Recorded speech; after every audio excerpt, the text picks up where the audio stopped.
So the room I'm in right now is not great for recording. In the past, I've been in a practice room that was very naturally dead and had a very naturally live room right outside, which was a great blend for recording. But this room that I'm teaching in, not so much. So it's fine for teaching, but it's really not set up for recording. In fact, I'll show you here. We've got drums, of course, but we've got many windows. We've got untreated walls, untreated ceiling. We've got carpeted floor, which will help us, but a lot of parallel and reflective untreated surfaces that are not going to be ideal for recording. So what I want to do is I want to try to get a comparable result to what I've gotten in the past in this room, but sort of configuring my recording method and my gear to suit this room. And I haven't done the recording yet, so I don't know if it's gonna come out okay or not, but I wanted to bring you along on the journey, and hopefully we can discover together how to take maybe a not so perfect room and get a great recording. Now, my MO through this whole thing is going to be to try to limit the effect of the room. Because the room doesn't sound ideal, I'm going to try and limit its effect on my recorded signal. So I'm going to be making all of my decisions based on that. And the first decision I have to make is what drums to use and how to tune them. So I actually have my Jazz Series kit in this room already, but it's tuned to be a little bit more lively than I think is going to work for this situation. So what I'm gonna do instead actually is I'm gonna pull some drums out of here and I'm gonna put in my vintage Camcos, larger sizes, 22, 13, 16.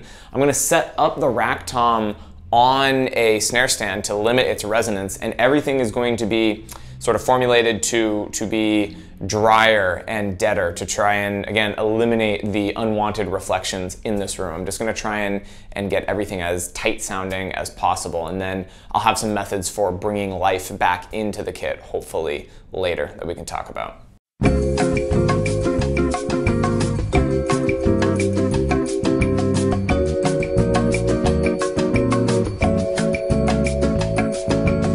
Okay, so I've got the kit more or less set up, and I haven't even really been too precious on where in the room. I've got it right next to the wall. That could be a problem, that could bite me in the future, but hey, we're just going for it. And I've tuned these Camcos real low, even lower than I normally would, very dead, snare too. Wouldn't necessarily be a great live tuning, but I'm hoping, like I said, to sort of negate the sound of the room as much as possible. I don't even have, you can see up front here, I don't have a front head on the bass drum. I've just got hi-hats and ride, and yeah, I'm gonna start setting up some microphones. Okay, I've got all the microphones set up and I'm sweating because I'm trying to hurry up because people are gonna be in here to teach soon, so I gotta wrap this up. But let me take you through the microphone setup here real quick. So for overheads, I'm going with small diaphragm condensers. Usually I go with large diaphragm condensers, but because we're trying to limit the effect of the room as much as possible, I'm going with small diaphragm condensers. These are Octava 012s, and I've got them quite low. Again, I want to minimize the effect of the room, so instead of having them high up, I've got them low down. I've also close mic'd everything. I've got 2 microphones on the kick. I've got a D6 inside, and then just outside is an AKG 414 ULS. I've got bass drum mics on the toms. This is a trick I used to do a lot, but I think it's just going to give me a really low, punchy, and fat sound.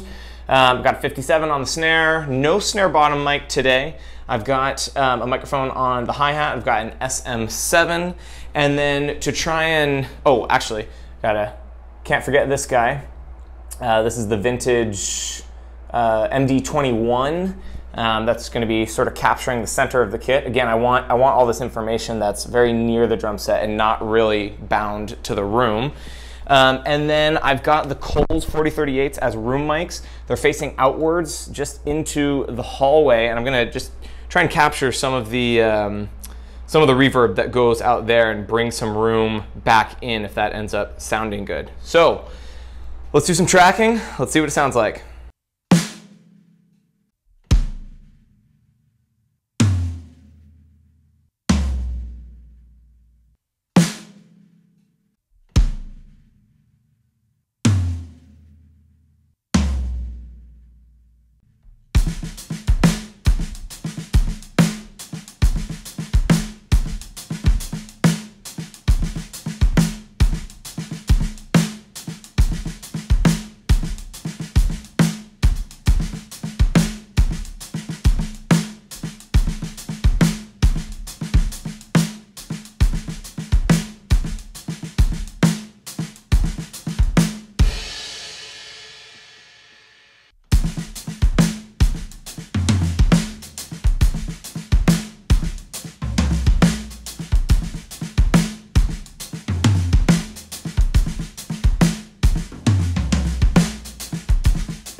Okay, so we're here at the computer and I'm just going to kind of go through this mix really quickly and show you specifically the things that I'm doing to emphasize the drum sound rather than the room sound. So you just heard the mixed audio. Let's take a look at what it sounds like unmixed. So let me take all the plugins off here. Let's see.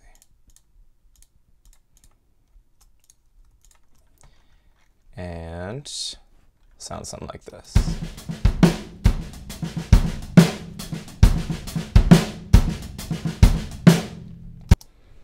So not bad for dry audio. And then again, here's, just as a reminder, here's what it sounds like with all of them on.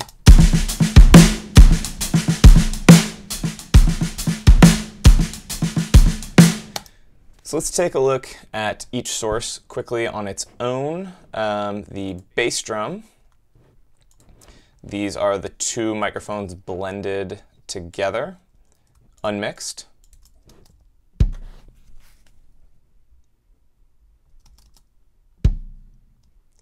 And then mixed. Snare, unmixed. Remember, there was only the top snare mic. Wait, there we go. Pretty good, just dry snare sound. And then mixed. Okay, the wurst microphone there. That one did not come out sounding kind of like I was expecting, but I still ended up using it for a little extra like nasally kind of.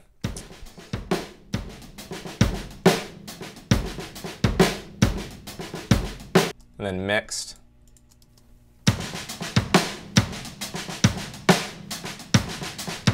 Brought a little bit of life back into the recording. The overheads, now remember these were the small diaphragm condensers low, okay? Unmixed.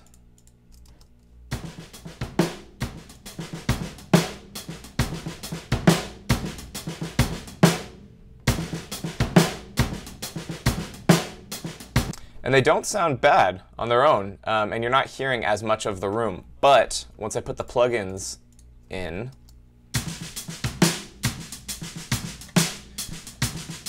so the trick here with the overheads is I'm scooping out with this Pultec emulation. I'm scooping out a fair amount of 500 hertz. You can hear if I disable everything else. So here's what they were dry.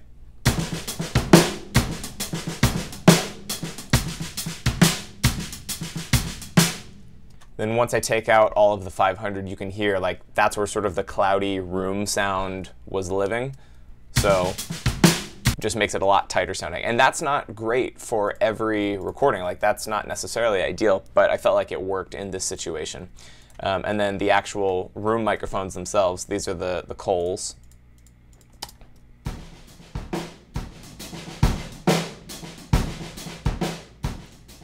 Those didn't sound bad, actually. They didn't sound epic, but they sounded good.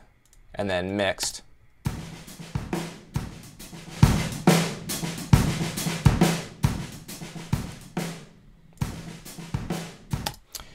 Toms.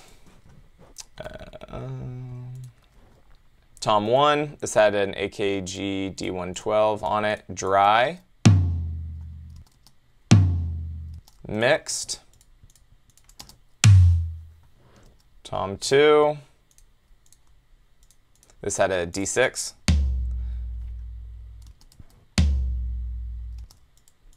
Mixed. And then the hi-hat mic. On its own, this was the SM7. And then mixed.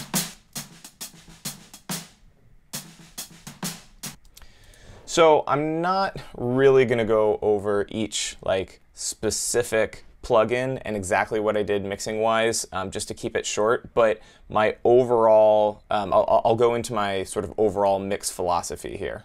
So like I've been saying this whole time, I'm trying to rely on the actual room sound as little as possible. I'm trying to capture everything so that I'm just getting the sound of the drums, and then I can breathe in a little bit of room sound with those Coles microphones or with, you know, compression and reverb and that sort of thing after the fact. And the specific mix I'm going for here is sort of a like punchy, crunchy, like sort of dirty sound.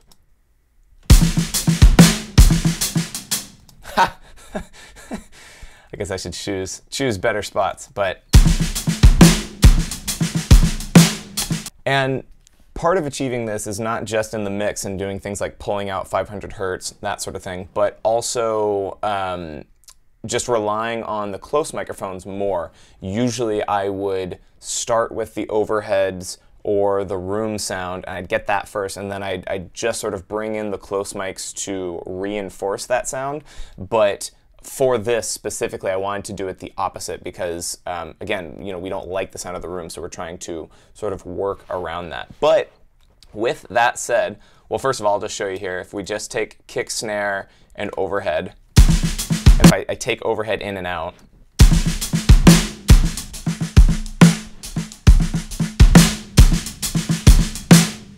like the overhead on its own, that still sounds like that's a pretty good overhead sound. And I might not be able to use like the Coles in the overhead position in this particular scenario because they're figure 8 and they're going to pick up more of the room. So I'm a little bit limited on exactly how I can record and exactly how I can mix, but I don't feel too handcuffed in this situation, getting this sort of sound. And I still feel like I could mix to make this like a big rock sound, or I could make it sort of a, you know, a tight kit sound. So I feel like there's still a fair amount of flexibility here, even though the conditions weren't ideal in the slightest. So one more time here. Oh, I guess I didn't show you what I was doing on the mix bus here either. So here's without all the plugins on the mix bus.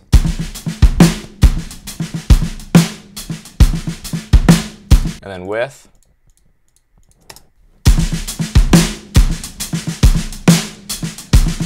Again, just kind of crunchy, punchy sound. So again, here's no plugins.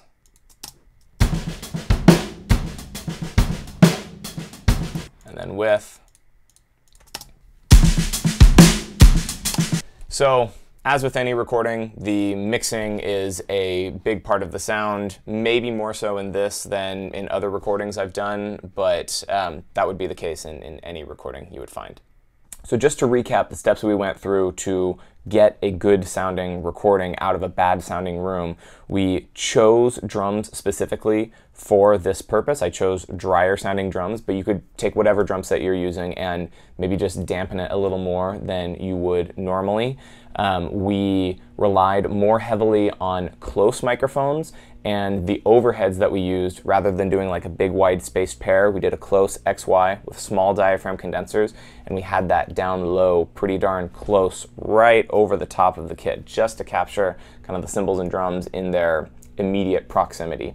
Then to get some room sound back, we put room microphones outside the actual room that we were recording in, just to get the splash of reverb happening outside the room rather than all of the weird reflections inside that room. Then finally, when it came time to mix, we again relied more heavily on the sounds from the close microphones than from the ambient microphones, and then we did things in the ambient microphones like pulling out 500 hertz, specifically with sort of wide cuts, and finding those problem frequency areas that were generated by the room and just trying to minimize them. So I really didn't know what I was going to get going into this, and honestly, I am more than satisfied with the result. I feel confident that, especially with a little more time and a little more finessing, that I could turn this drum sound into, you know, whatever would be needed for any sort of project. So hopefully one or some of these tips will be useful for you. Thank you for watching. Let me know what you think, and I will see you in the next one.